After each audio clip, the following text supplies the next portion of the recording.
Inès, coucou. Oui, bonsoir Bernard. Moi, c'est par rapport à la maison que j'ai achetée. J'ai l'impression d'être dépassée, en fait, d'être débordée avec toutes les choses à faire dans la maison. Il y a plein de petits travaux, de petits trucs à faire. Mes parents sont venus m'aider.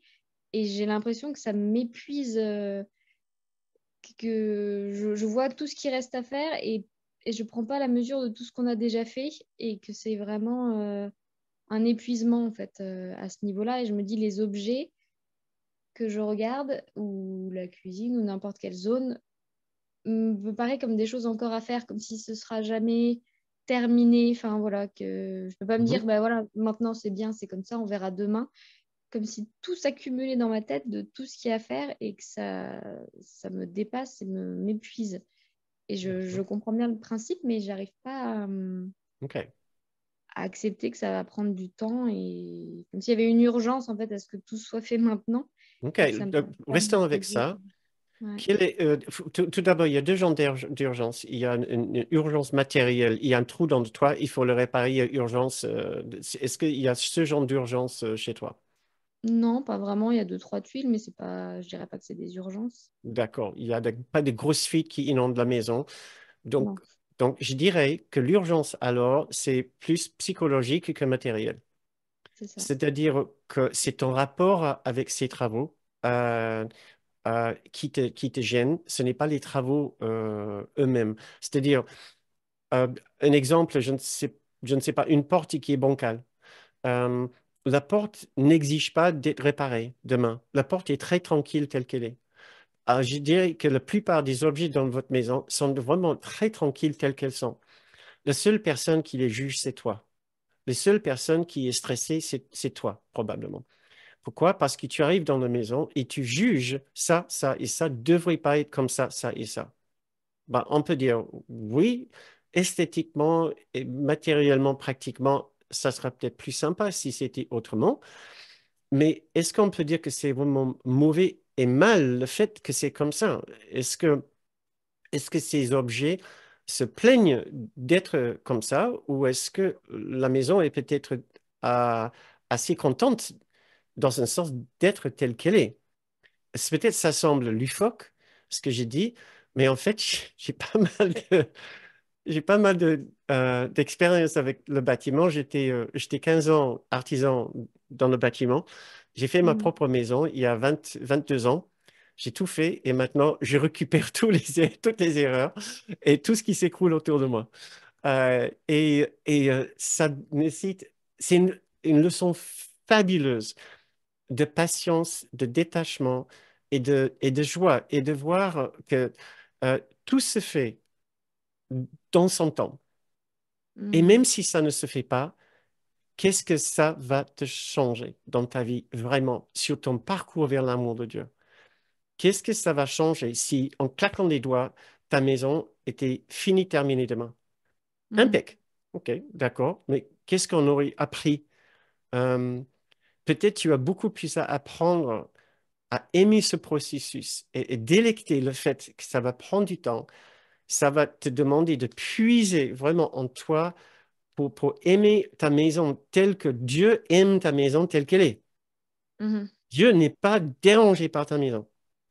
Je te promets. Il est dérangé par autre chose, mais pas par ta maison. OK? Il a des Ouais. soucis bien plus grands. Euh, non, mais sincèrement, on peut dire, on comprend la frustration et en même temps, on a envie de dire où est le vrai problème. Si telle ou telle chose prend quelques jours de plus, un mois de plus, 6 mois de plus, si tu t'es donné 6 mois pour que tout soit fait, et Mhm. alors si ça prend un an, si ça prend 18 mois, ou si ça prend 2 ans, ou si dans 5 ans, tu n'es toujours pas tout à fait au bout, qu'est-ce que c'est cette expérience d'exaspération? Et quelque part, si on analyse, si on regarde bien cela, il y a toujours une idée que l'amour n'est pas là si le bien-être, l'amour, la perfection que je cherche ne sera pas là dans mon esprit si ma maison ne correspond pas à mon image de perfection. Il y a toujours un rapport entre le soi et le matériel qui n'a pas lieu d'être. Et avant l'achat de ta maison, tu n'étais pas gêné du tout par la condition de cette maison. Ah bah non. Tu étais libre, tu étais locatrice, tu n'avais pas de problème. La vie était légère, on pourrait presque dire. Mais maintenant, toi, tu entres et tu as un rapport psychologique, psychique et même spirituel avec ta maison, comme si c'est un témoin de ta progression, comme si c'est un jauge, un baromètre de ton progrès. Ah, je suis une Mhm. bonne personne, j'ai bien fait, regarde tout ce que j'ai fait cette semaine, ce mois-ci. Je baisse dans mon estime de moi et ah oui, j'ai pas fait aussi bien que j'aurais souhaité ce week-end, j'ai pas fait tout ce que j'ai voulu. Euh, nous, nous, euh, nous devons toujours nous méfier de notre façon d'utiliser nos environs, que ce soit un bien matériel comme ta maison ou un bien non matériel comme une entreprise qu'on essaie de monter, de ne pas nous servir de cela comme une façon de jauger notre dignité, notre mérite euh, envers Dieu, envers Mhm. la vie, envers, en fait, c'est notre propre ego. On a un juge intérieur qui dit, ça c'est bon, ça c'est pas bon, qui a remplacé Dieu, puisque, voilà, dans la séparation, dans nos dualités, dans nos matériels, nous ne pensons plus à l'amour de Dieu, nous pensons à l'amour de l'ego. Sauf que l'ego ne nous aime pas. Et il va toujours trouver un moyen de prouver qu'on n'a pas assez bien fait. Oui, c'était pas mal, mais tu aurais pu faire mieux, un peu plus comme ce week-end. Euh, Mhm. Est-ce que ce que je te dis, ça résonne un petit peu ou est-ce que je suis pas encore dans le juste de ce que... Si, si, ben, je vois bien que la pression est très forte et que même si tout s'arrange, il y a un peu le sentiment que ce sera jamais encore assez, en fait, tu vois, Hmm. que ça aura Reste beau être là. tout fixé, ce sera jamais assez. Et Et là, c'est je ressens surtout la pression, en fait. excellent. Reste là. Est-ce que c'est la maison qui te dit ça sera jamais assez? Non, non, non, la maison, elle me dit rien, elle est contente, la Voilà. maison, mais c'est dans Oui, ma tête. OK. Donc, ça serait dommage. Ah, mais je veux dire, c'est tout à fait normal. Si c'est ton expérience, et si ça arrive, ça nous arrive encore à Patricia et à Mm, moi avec notre maison. mm, Mais ça serait dommage, puisque tu es au début d'un magnifique projet et mm, qui un jour va refléter toute la beauté et l'utilité que tu veux qu'elle représente. Mais ça serait bien aussi si tu tombes amoureuse de ta maison telle qu'elle est, sans l'obliger tout de suite à se conformer à tes besoins et de l'apprécier avec ses imperfections qui vont changer au fur et à mesure. Tout comme nous essayons d'apprécier ce monde avec ses innombrables imperfections tel qu'il mm, est, tout en essayant de les réparer là où nous pouvons, tout en sachant que nous n'arriverons probablement jamais. mm, mm, Tu vois, il y a tout un univers d'exploration et d'apprentissage dans ta relation avec tes maisons qui peut t'aider comme un vrai chemin spirituel. mm, mm. Alors, est-ce que tu penses que demain, on est, non, oui, peut-être tu travailles sur ta maison tous les jours en ce moment, peut-être.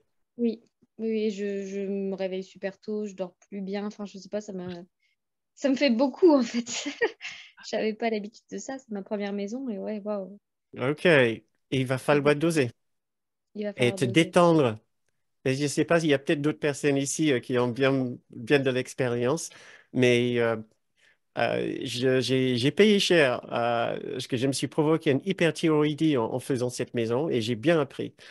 D'accord. Donc, ça m'a pris 18 mois pour me calmer. C'était en 2003 Mhm, et j'ai bien appris.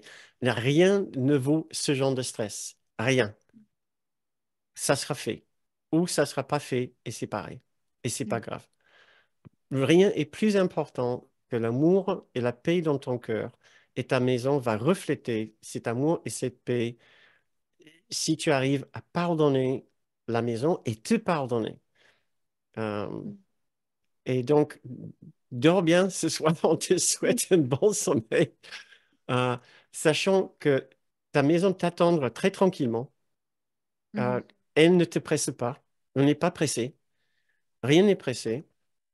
C'est une magnifique exploration de ta capacité de te juger pour les choses qui n'ont vraiment pas besoin de provoquer ce genre de jugement. Mm, Pardon, le pardon est partout autour de toi. Tout est en train de te pardonner. Ta chambre qui n'est pas faite comme tu veux, elle est en train de te pardonner. mm, Tout est en train de te pardonner. Donc c'est à toi de ressentir le pardon que ta maison t'offre. mm. Bah, Possible, pas possible? Oui, oui, mais si, ça me parle beaucoup. Il y a une douceur autour de toi, là où tu es, et c'est à toi de te dire, voilà, c'est comme ça que je veux vivre. Je ne veux pas vivre dans le stress, je veux avoir une belle expérience avec ce projet, Mhm, de douceur et d'acceptation et de tendresse. mhm. Et de me dire que la maison me pardonne. Enfin, moi, je la juge, mais elle me juge pas de pas aller Ah non, non, aussi vite. ah, non, ta maison ne te juge certainement pas. Ne te crie pas au secours, j'ai le volet qui tombe, j'ai l'électricité, et une court-circuit dans une pièce. Non, non, Mm, pas de jugement. La maison ne reflète, ne pense pas que ta maison extérieure reflète ta maison intérieure. mm, mm. D'accord? Ce Oui, n'est je pas pense que parce la que tu as passion. acheté une maison que maintenant cette maison représente ta valeur. Mm. Oui, bah merci. Ça me parle bien. OK. Merci pour Merci. ta question, Inès.